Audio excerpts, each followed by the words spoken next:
yonent yàlla muhammad sallallahu alayhi wa sallama est-ce que yaa ngi xalaat suba yawmal qiyaam yàlla may ñu ñun ñëpp ñu texe ñu toog ci wetu yonent yàlla muhammad sallallahu alayhi wa sallam ne ko yaa rasulallah sallallahu alayka wa sallam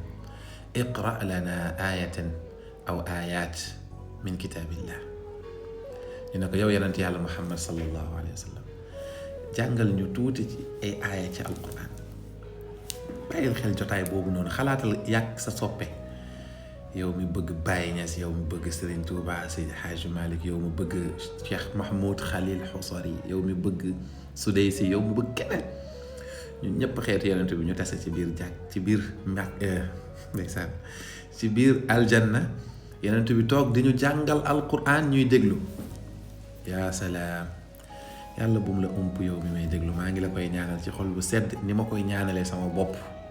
yàlla na la yàlla may loolu ngay dégg baatu yonent bi suba ci aljanna maa ngi lay ñaan itam tasaareel vidéo bi ndax xadis bii ma nar a wax Barra ibnu Azib radiyallahu anhu daf ñoo nettali xadis boo xam ne ñëw na ci Buxaari ñëw na ci Muslim Barra mu ne dama julli gee ginnaaw yonent yàlla Muhammad sallallahu alayhi wa sallam ma dégg ko muy jàng wattiini wa zeytuun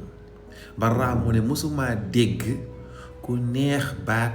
ak ku wér nu muy jàngee ba mel ni yonent yàlla Muhammad wallahi mënul nekk salawatullahi wa salaamu alayhi ahsanu minka lam tara qattu ayni wa ajmalu minka lam talidi nisaau ku la gën a baax gën laa rafet gën laa jekk bët mësu koo gis ku la gën a rafet jigéen sukkul jër ko salawatullahi wa salaamu alayhi yàlla na yàlla may mbëggeel ci yenent bi suñu bët yi yàlla bu ko yàlla xaraamal ci gis yenent bi suñu nopp yi yàlla bu leen yàlla xañ dégg yenent bi suñu loxo yi yàlla na laal ak loxo yenent yàlla muhammad fi dunya wal axira yàlla mën na ko